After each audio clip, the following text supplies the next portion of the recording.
Halo teman-teman, ini caranya skema jalur kiprok antara kiprok Honda dan Yamaha.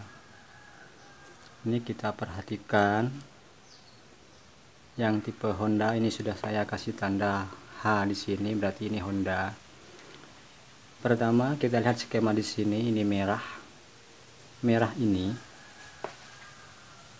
dari kiprok, merah yang ini, kameranya tidak kelihatan. Merah yang sini dari kiprok melewati puse atau sekring masuk ke aki. Pertama, yang kedua yang kuning ini dari sepul masuk ke kiprok sebagai penahan arus ke lampu depan.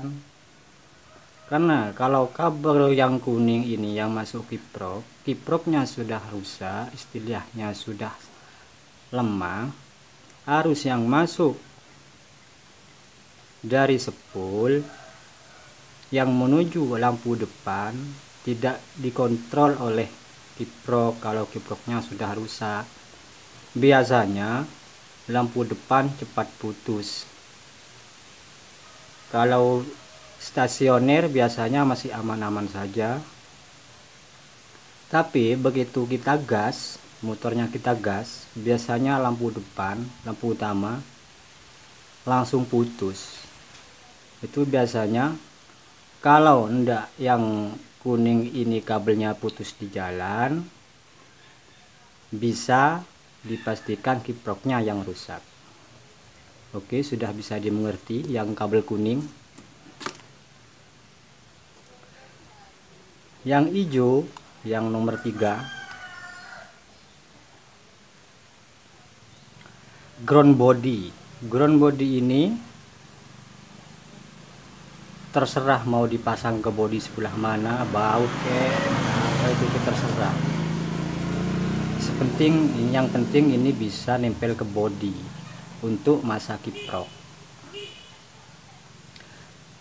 Sudah bisa dimengerti. Yang keempat, warna putih. Nah, ini yang penting. Warna putih ini masuk dari sepul ke kiprok.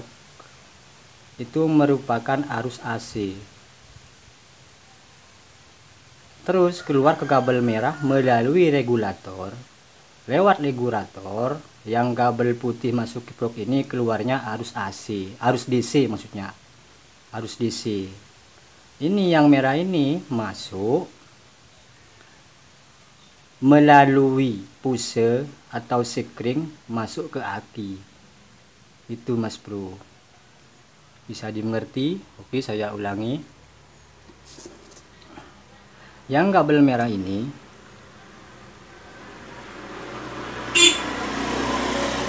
adalah keluar dari kiprok masuk ke aki, tapi harus melewati puse. Apa itu puse? Itu adalah sekring. Sekring itu sebagai pengaman. Jikalau tidak dipasangi sekring, ketika ada kekonsletan, itu kabelnya biasanya akan terbakar. Nah, kalau kita kasih sekring, biasanya cuman sekringnya yang putus, kabel-kabel lainnya bisa aman, Mas Bro.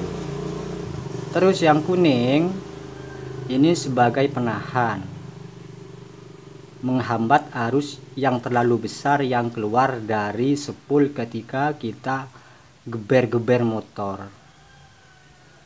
Kalau kuning ini tidak bisa menahan yang masuk kiprok, istilahnya kiproknya sudah rusak, sudah lemah, biasanya ketika kita gas, lampu utama akan jebol, istilahnya putus. Oke, bisa dimengerti.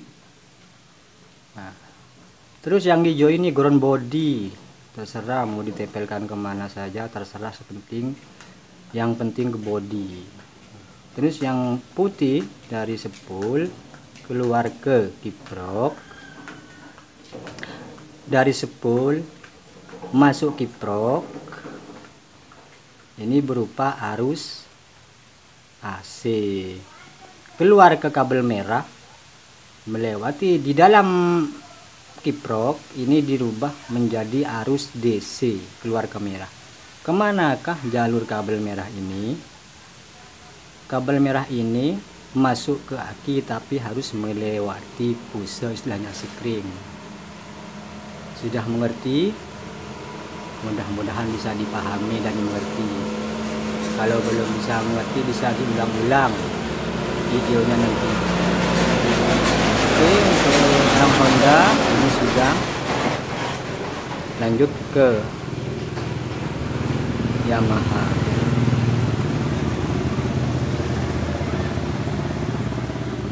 Ini tadi yang Honda Mas Bro, ini yang Yamaha.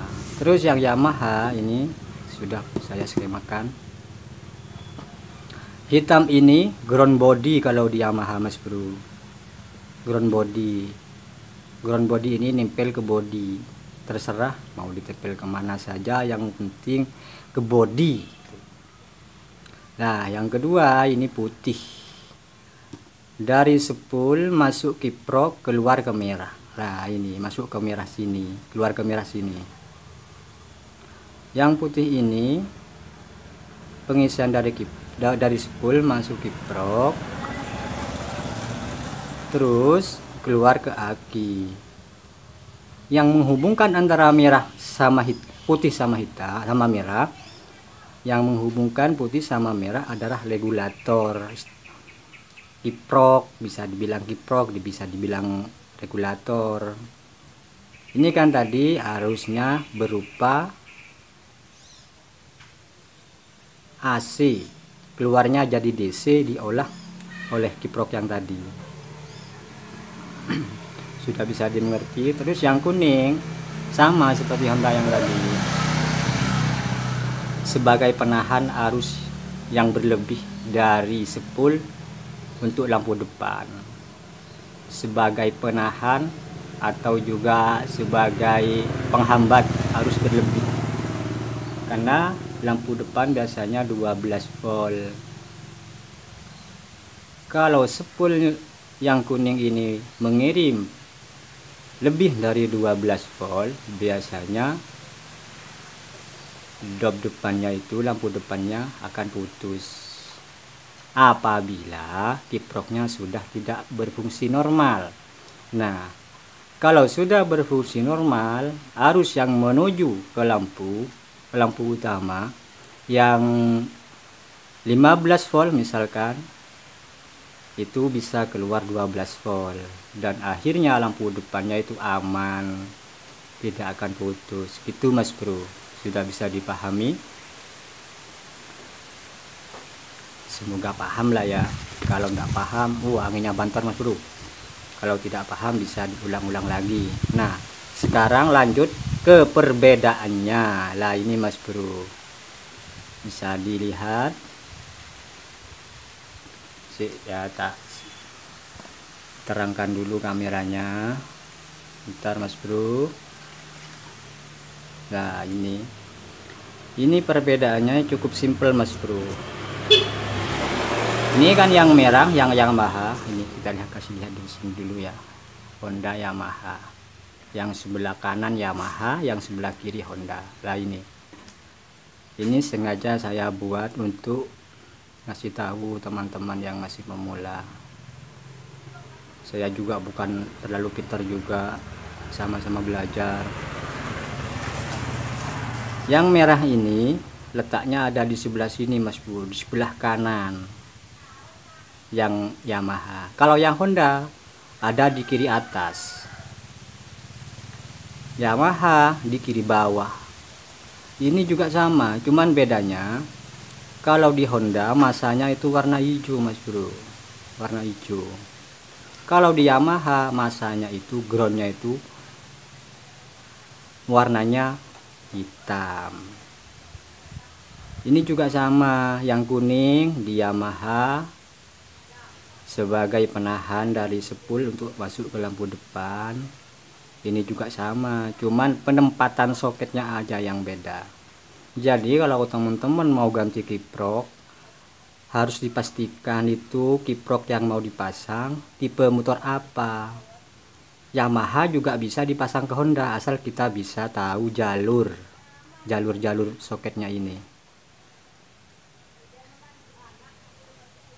Kalau belum paham jangan asal pasang, nanti bisa tidak normal. Kadang akinya ngedrop lah, tidak bisa ngisi lah, kadang lampu depannya redup lah gitu. Biasanya banyak kendala.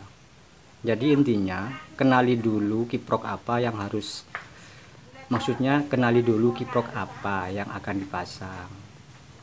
Misalkan Honda, motornya Honda pakai kiprok Yamaha, ya bisa juga. Kita harus teliti di dalam mengatur soketnya, Mas Bro. Ini bukan untuk menggurui ya, ini hanya sebuah tutorial. Apabila ada manfaatnya silahkan diambil, dan juga mudah-mudahan video ini bisa membantu teman-teman yang masih muda seperti saya. Oke, jangan lupa like, share, komen, dan subscribe. Wah, itu ada teman saya itu ada di sana, rame.